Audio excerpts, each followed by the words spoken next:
No vídeo de hoje, a heterodoxia na linguagem da pregação atual. Um texto escrito por Miguel Vaz e publicado no jornal Mensageiro da Paz em janeiro de 1991. Um povo que não conhece a sua história está condenado a repeti-la. Se inscreva no canal, comenta, curta, compartilha e ative o sininho das notificações. Uma pesquisa realmente interessada em constatar o caráter da linguagem bíblica mostrará a pureza, a limpeza e o sentido religioso que acompanham toda a escritura, de Gênesis a Apocalipse. Não há em qualquer livro, em qualquer capítulo, o descaminho para o humor e o gracejo.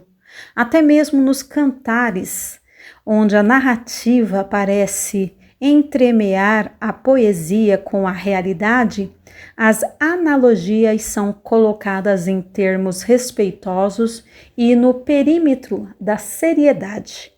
Em alguns salmos poderemos encontrar hipérboles,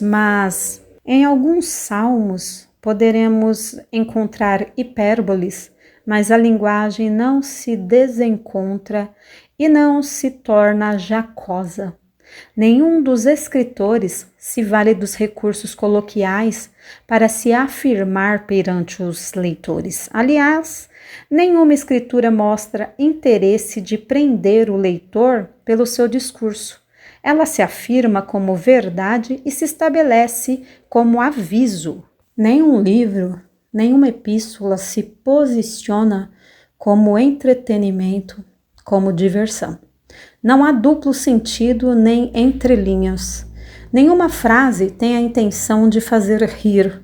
Emparelhadas com esta seriedade, com esta pureza, algumas pregações odiernas tornam-se peças destinadas a prender o auditório pelo lazer e pela curiosidade, quando não pelos movimentos do pregador, cujos reflexos nem sempre conduzirão o pecador à conversão. A pregação não se destina a divertir. A pregação é um aviso e muitas vezes, se não todas, um aviso urgente. 1 Coríntios 10 e 11, Ezequiel 33 e 8. Um aviso que pode redundar em sérios prejuízos para aquele que desprezar a sua urgência e a sua validade. Jonas 1 e 1, Jonas 13 e 1. Muito mais para aqueles que desprezar a sua seriedade, a sua ortodoxia. Ela é afeita muito mais a comover e causar lágrimas do que risos. Os ais que Jesus lançou sobre as cidades impenitentes, Mateus 11, do 20 ao 24, não eram tiros de festim, mas verdades destinadas a trazer o povo à realidade da sua situação pecaminosa. E isso com a comparação entre suas atitudes e as de cidades grandemente pecadoras da antiguidade.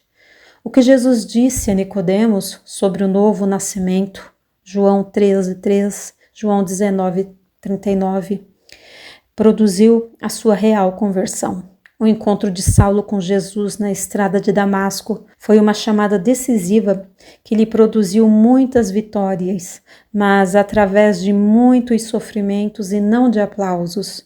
A ordem de Jesus em Marcos 16, do 15 ao 17, contém um forte aviso aos descrentes. Quem crer e for batizado será salvo, mas quem não crer será condenado. Não há meio termo, não há subterfúgio. Não há frases feitas, não há anáforas, repetições tendenciosas, Mateus 6 e 7. E, sobretudo, não há brincadeiras que distraiam o pecador do seu verdadeiro estado. Em contrário, alguns pregadores atuais parecem querer divertir seus ouvintes. Uma das recomendações que ouvi na minha juventude, vinda de um homem sério, o missionário Francis Mangernes, foi que o pregador não deve fazer rir aqueles que o ouvem. Sua pregação deve ser conclusiva, peremptória, criteriosa, decisiva, conscientizadora. O pregador do Evangelho não pode ser divertido dado a mímica, a trejeitos e gestos rebuscados. A sua retórica não deve ser vazada em linguagem que desmereçam a reverência da pregação. Ouvi um pregador fazer comparações que levaram seus ouvintes ao riso, e ao fim da reunião, evidentemente, não houve conversões. Há pregadores radiofônicos que usam o tempo que têm para evangelizar, divertindo os ouvintes. Seus cânticos não demonstram louvor, mas divertimento. Suas frases de efeito são nítidos passatempos, enquanto os irmãos vão chegando. E o clima do culto vai nesse tom, sem qualquer forma de convencimento. Há um costume quase geral atualmente em alguns pregadores de tratar o plenário da igreja por você. Esse tipo de intimidade também desautoriza o pregador, além de caracterizar um desrespeito a personalidades que estejam visitando o culto. Não estamos exigindo sublimidade de palavras, termos eruditos cujo alcance seja difícil a muitos ouvintes, mas reivindicamos uma linguagem respeitosa e, sobretudo, reverente. As verdades bíblicas não se distanciam do respeito e da reverência. A defesa da atualidade, da época e da modernidade não nos facilita entrarmos pelo caminho da distração, em detrimento do nosso dever de trazermos as almas a Cristo. Argumentar que pregadores efusivos, divertidos são do agrado dos jovens pode não ser inteiramente verdade. O que temos reparado é que pregadores ortodoxos, respeitosos e comedidos encontram maior aceitação entre os ouvintes e maior alicerce na palavra de Deus.